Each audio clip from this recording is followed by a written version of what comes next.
కానీ ఓపెన్గా స్టేట్మెంట్లు సంకుచిత స్వభావంతో మీరు మాట్లాడి పవన్ కళ్యాణ్ గారిని ప్రేమించే, ఒక దేవుడిగా భావించే ఇతర కులాల వారిని,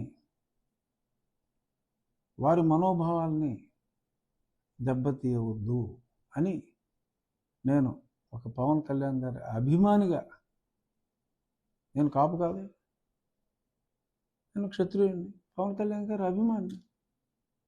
అలా అన్ని కులాల్లోనూ ఉంటారు. 125 బీసీ కులాలు ఉన్నాయి, 40 ఎస్సీ కులాలు ఉన్నాయి, ఒక 7-8 వేరే కులాలు ఉన్నాయి, బ్రాహ్మణ క్షత్రియ వైశ్య, అందరిలోనూ అభిమానులు ఉంటారు పవన్ కళ్యాణ్ గారు. పవన్ కళ్యాణ్ అందరివాడు. పవన్ కళ్యాణ్ గారిని కొందరివాడిగా చేసి ఆయన్ని ప్రేమించే వారిని, వారి మనసుల్ని గాయపరచొద్దు అని చెప్పి కొన్ని పిచ్చి పిచ్చి తింగర్ స్టేట్మెంట్లు ఇస్తున్న నాయకులకి నా విజ్ఞప్తి.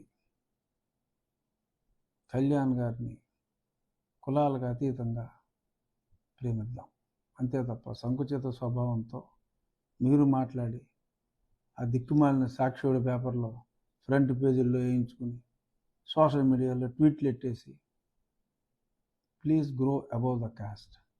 మీ కులాన్ని మీరు ప్రేమించండి, పక్క కులాలను కూడా గౌరవించండి అనేది ఏదో కొంచెం ఎమోషనల్గా మరి నాకు చెప్పాలనిపించింది. ఎందుకంటే పవన్ కళ్యాణ్ గారి అభిమానిగా మరి కొందరి అభిమానానికి కొందరు పనికిమాలిన స్టేట్మెంట్ల వలన ఆయన దూరం అవుతారేమో అనే ఒక బాధతో నేను మాట్లాడాను. ఎవరి మనసన్నా గాయపడితే నన్ను క్షమించండి. నేను చిన్న అతి స్వల్ప 1% పాపులేషన్ కూడా లేని కులానికి సంబంధించిన వాడిని. కాబట్టి ఇలాంటి చిన్న కులాలు ఎన్నో ఉన్నాయి, అవన్నీ కలిస్తే ఒక మహాసముద్రం అవుతుంది. అర్థం చేసుకోండి, నేను ఏ కులానికి వ్యతిరేకం కాదు, అన్ని కులాలు ఒక్కటే.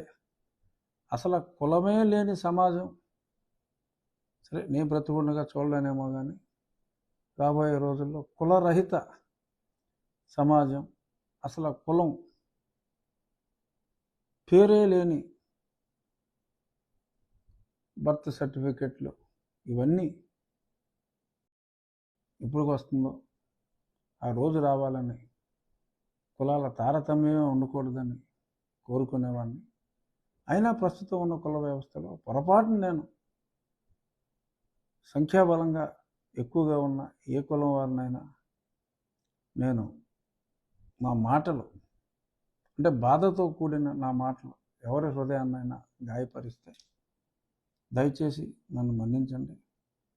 పవన్ కళ్యాణ్ గారి మీద ఉన్న అభిమానంతో నేను ఈ మాటలు మాట్లాడవలసి వచ్చింది.